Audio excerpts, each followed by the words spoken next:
Cassandra Hepburn. I thought I was done with videoing, but God placed it in my spirit and really was heavy to share the prayer of Jesus in John 17.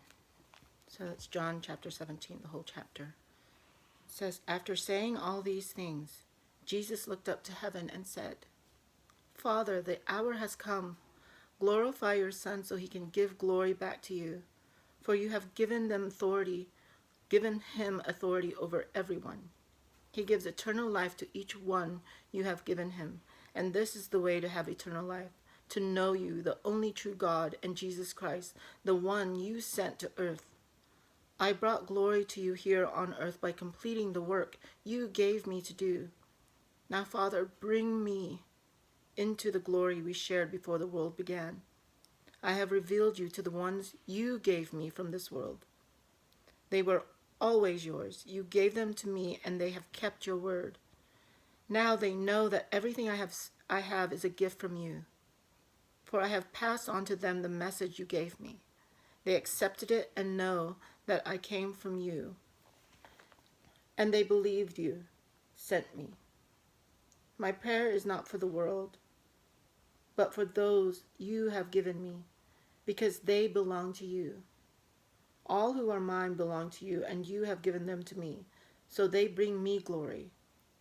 Now I am departing from the world. They are staying in this world. But I am coming to you, Holy Father. You have given me your name. Now protect them by the power of your name so that they will be united just as we are. During my time here, I protected them by the power of the name you gave me. I guarded them so that not one was lost, except the one headed for destruction, as the scriptures foretold. Now I am coming to you. I told them many things while I was with them in this world, so they would be filled with my joy. I have given them your word, and the world hates them because they do not belong to the world, just as I do not belong to the world. I'm not asking you to take them out of the world, but to keep them safe from the evil one. They do not belong to this world any more than I do. Make them holy by your truth. Teach them your word, which is truth. Just as you sent me into the world, I am sending them into the world. And I give myself as a holy sacrifice for them so that they can be made holy by your truth. I am praying not only for these disciples, but also for all who will ever believe in me through their message. I pray that they will all be one, just as you and I are one. As you are in me, Father, and I am in you, and may they be in us so that the world will believe you sent me. I have given them glory. I have given them the glory you gave me, so they may be one as we are one. I am in them and you are in me. May they experience such perfect unity that the world will know that you sent me and that you love them as much as you love me. Father, I want these whom you have given me to be with me where I am. Then they can see all the glory you gave me because you loved me even before the world began. O righteous Father, the world doesn't know you, but I do, and these disciples know you sent me. I have revealed you to them, and I will continue to do so. Then your love for me will be in them, and I will be in them. Thank you, Lord, for that message. Thank you for that prayer, Jesus. Thank you for the purpose of why you came. So as I was reading this, I just felt God saying, this is the point. This is the point that He came to bring us into unity, into the oneness of God, so that we are in Him and He is in us. And unity is that perfect unity that He speaks of. I feel we as believers and followers of Christ, we don't fully grasp.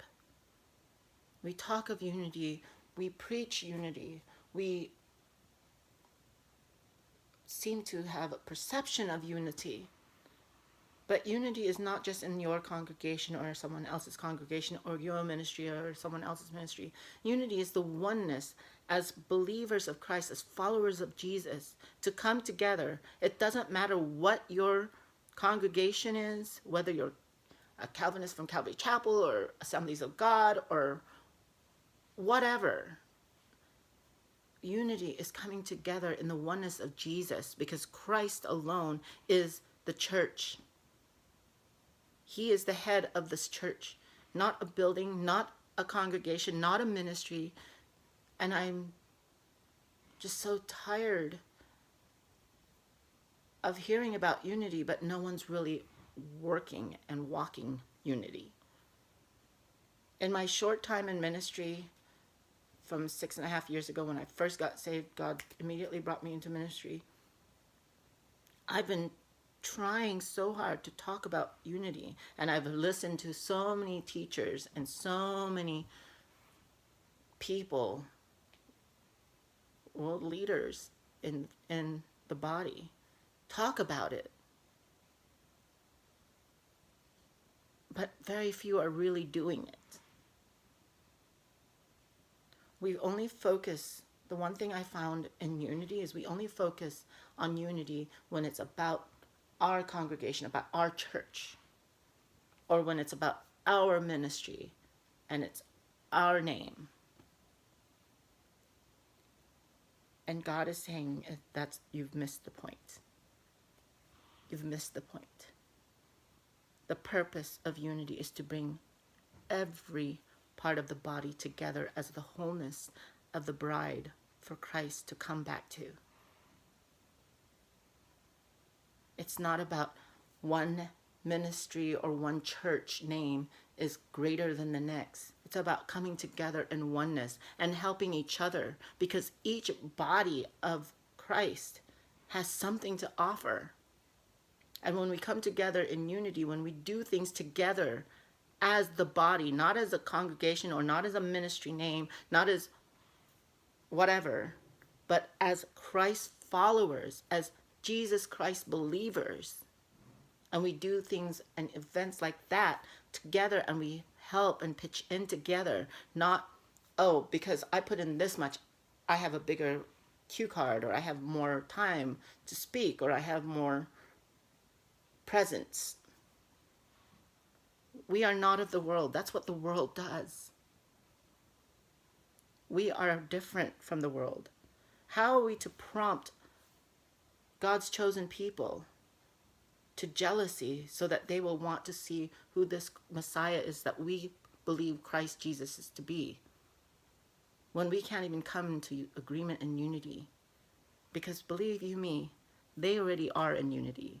Even if they still have things opposed with each other, when it comes down to the brass tacks, they come together. And we're supposed to do that as a body of Jesus Christ. And it's so sad, because I've been following Jesus and been a Christian for 6.5 years. It will be 7 in September. And I've traveled the world, and I've rarely seen ministries and churches work together unless they got something out of it. Unless their name was mentioned, or unless they had a presence, or unless whatever it was, to glorify themselves or their organization. We're not to be glorified. Christ Jesus is the one to be glorified. And it's high time we need to understand that and really look at ourselves in the mirror and say, are we glorifying Christ, or are we glorifying ourselves? Or are we glorifying our ministry? Are we glorifying our church congregation? Are we putting something before Christ and calling it, we're doing it for Jesus Christ? Because God's heart is so grieved that we've had all this time as Christ's followers, and the church has been around for so long and still hasn't gotten it. Mind you, not all are like this. I know of one organization called CMC, International Church Multiplication Coalition, and that's what they're doing in every part of the world, is they're bringing pastors and churches and ministers together to work together, to plant churches, to evangelize together, and each congregation, each ministry has something to offer so that it can happen with their own resources. But here in America, in the Western world, I've seen it in Europe as well, it's a lot rare. It's more rare to see unity like that. I'm not saying that CMC International is perfect. They also have their things where they still need to be the center. But that's because the one thing I've noticed is once you have a name and a title and a ministry, the enemy seeps in and makes you think, oh, this is more important. I need to be the center of attention. I need to be this. And I've had to go through that myself, and I've had to really check my heart, and I've had to repent of it. But God is saying, enough. Enough.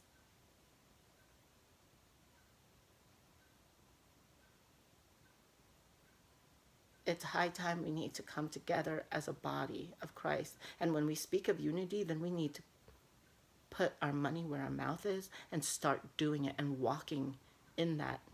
It doesn't matter what church you come from. It doesn't matter what ministry you run or who's the president of this and who's that. All that matters is that Christ Jesus gets glorified and that each one of us works together and come together as one body. We keep talking about it, but it's been so long that we can't even get the body together. Christ is coming for a full and perfect bride. We are not there. Yet we see the signs that God's like, come on, guys. Blessed are those who heed this message, for the time is at hand. Revelations 1:3. Are we really heeding the message? Are we saying, oh, I understand, but I have these responsibilities and I have these statistics I've got to accomplish. I have these numbers that I've got to raise up. I got this and this, and you're putting everything ahead of what Christ wants, thinking that's what Christ wants. Christ doesn't want numbers of money, how much money you have in the ministry, or numbers of how many bodies you can get into your church, or numbers of how many bodies you can have in your ministry that support you. It's about how many numbers of souls that are being saved. How many numbers of souls that are coming back to our great Creator, the great I am. So we really need to start checking ourselves, because we are heading towards wrecking ourselves. And we think it's under the guise of Christ doing God's work. Doing God's work is bringing the body together to glorify Him. That is our purpose. We were created to glorify the Lord as a family member, because kingdom is family. And if we can't come together as a family, then how can we preach kingdom come? We are to be an example of that. And I don't see it. Let me rephrase that. I don't see it enough, and I rarely see it, especially in communities where you have all these churches, but they all have their separate congregations, separate entities, and you have all these ministries, and they have their own separate things, and each one's trying to vie and take a piece for themselves. Instead of all these ministers and all these churches coming together as one to bring the light into a community, to bring the light into a city, to bring the light into this country, to bring the light to all nations, because Christ said every tribe, every tongue, and every nation will know that Jesus Christ is Lord. How can you do that when you're not even willing to come together as a body because they are not part of your church or they are not part of your ministry? So what if you make no money? Do you not trust in the Lord as Jehovah Jireh, the Lord our provider?